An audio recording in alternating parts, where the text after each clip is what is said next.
Hi guys, 18 Dapper here and welcome to this match preview for tomorrow's League 2 fixture at Blundell Park. It's Grimsby versus Doncaster Rovers. Let's get the video started.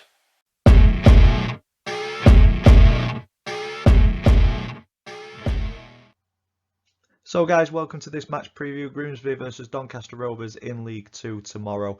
Somewhat of a rivalry, they're relatively close to us, so it's going to be a tasty encounter. If you're an existing subscriber, thank you so much for sticking with the channel and supporting me. It is greatly appreciated. If this video has brought you to the channel, please consider clicking subscribe so you don't miss any future content. And if you are new to the channel, this is the format that we go through, match previews. We'll look at previous meetings between the two clubs, we'll look at current form across all competitions. I choose a Doncaster Rovers player to say a few words about, and then we move on to my opinion on the one to watch for Grimsby Town. But as I always say, you know your club much better than what I do, so if you think I'm missing the mark, please let me know in the comments below.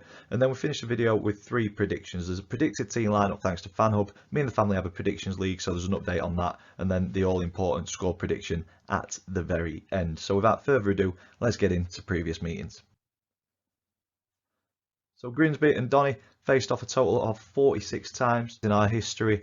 Rovers coming out on top on 10 occasions, we've drawn on 16, but Grimsby edging this with 20 wins out of the 46. But we drill down into the more recent 5 fixtures between the two. We go back to the 16-17 season in League 2, where Donny did the double over the Mariners. A home win 1-0 and then an away victory 5-1. And then we met each other numerous times in the cups over years after that. The Papa John's Trophy, the league trophy, we met 2 seasons running in the group stage, and that finished a 1-1 draw and then a 2-0 win for the Rovers. And then in 2019 we met in the League Cup and Grimsby ran out 1-0 winners in that one at home. So a bit of a mixed bag. Rovers have had the better of more recent fixtures between the two, but over our entire history, Grimsby edging it. So it's set up to be an interesting encounter tomorrow. Current form also points towards it being an interesting encounter. We look at the Rovers, it's not good reading, to be fair. A defeat, a draw, a defeat, a win, and then a defeat. Looking at Grimsby, a draw, 2 defeats, and then 2 wins in their last 5. But looking at the league form in particular, we have the exact same league form in the last 4 outings. And as I said, sets this one up fairly nicely. Both teams achieved 4 points from our last 4 outings in the league. A huge response and reaction is being demanded from the Rovers fans, and hopefully those words are also being echoed by Danny Schofield. A dire performance last weekend. Having said that, Kings Lynn was superb on the day, fully deserved the victory. If anything, they deserved to win the game by a few more goals. We just weren't at the races at all. A very, very poor performance, and something that we've not seen yet under Danny Schofield. We've had decent performances, the results haven't quite been there. We've got the draw, and then we got beat by Stevenage, and then we beat Gillingham, but performances have improved. But to see that kind of performance on Saturday, I question the players' mentality in that, because we set up the same. Personnel changes, there were some, but not enough to disrupt the squad as much as what it looks like it did. So yeah, lots of work hopefully done on the training ground this week, because that just wasn't good enough. And as I say, the fans demanding a reaction and a response to that. And at the time of recording today, newly appointed coaches Chad Gribble and Paul Green, they've been helping out behind the scenes, coaching and sorting players out since Danny's appointment, and they've now been officially given the jobs as assistant head coach and transition coach, I believe it is. So it'll be interesting to see what is entailed in those 2 roles. Not 100% sure at the moment, but for me as fans, let's just move forward now together, get behind them, and hopefully a good win tomorrow will hopefully cheer the fans up a little bit after the poor performance on Saturday. Moving on to Grimsby, some similar results in the league for both teams really, and as I've said before, potentially sets it up to be an interesting match tomorrow. Grimsby, they've had a 0-0 draw to Bradford, and they've also been beaten by both Barrow and Hartlepool, so similar results to what we've had recently or this season so far.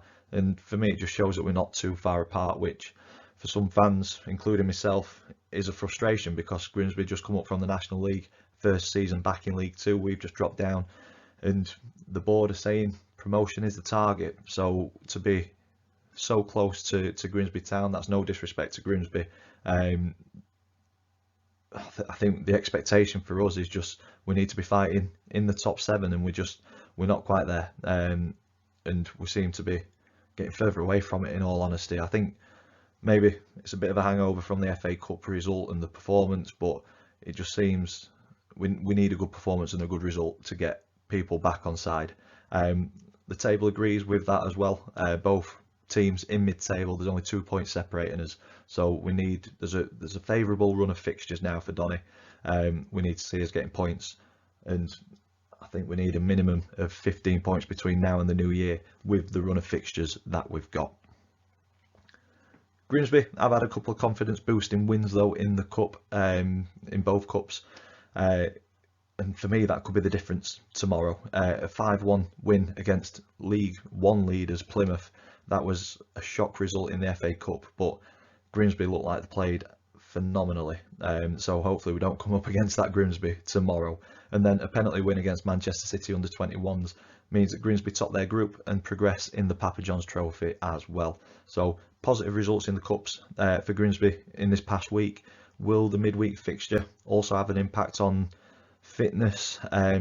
We will see tomorrow, but hopefully it's a decent performance and a decent result for the Rovers. On to player profile. So for this video I have gone with Jonathan Mitchell, and for me, I think we've started to see improvements in Jonathan's speed of distribution since Danny's appointment. I think he's looking to release us quickly. What I will say is I don't think he's being helped by the players in front of him. A lack of movement against Kings Lynn, saw him holding onto the ball quite a bit, and he was getting some hammer from sections of the fans, and I'm not too sure why, because he can only pass it to a player who's open. He doesn't want to play it to somebody who's got somebody close to him, plays them into trouble, and then we're on the back foot straight away. So he's looking for a safe, secure pass, but the players in front of him need to open up and want to receive the ball, and I didn't see that on Saturday. So I thought some of the hammer that Mitchell was getting was possibly a little bit unfair, but sometimes his distribution does deserve some hammer, because although the speed of distribution is improving, I think his accuracy sometimes is way off. Trying to put it smack bang on the line, it always goes out for a throw in. I'd sooner see him stick it in 6 to 10 yards and give us an actual chance of winning the header and getting on the attack. But hopefully improvements are made under the coaches, and we'll see where we go. But I think as a shot stopper, he's kept us in games numerous times. I just think the players in front of him haven't helped him, and that kind of shows in his stats. Since joining from Hartlepool, 37 appearances, he's only kept 8 clean sheets, and he's conceded 55 goals in those 37 games. And for me, like I say, I think he's kept us in games with his shot stopping.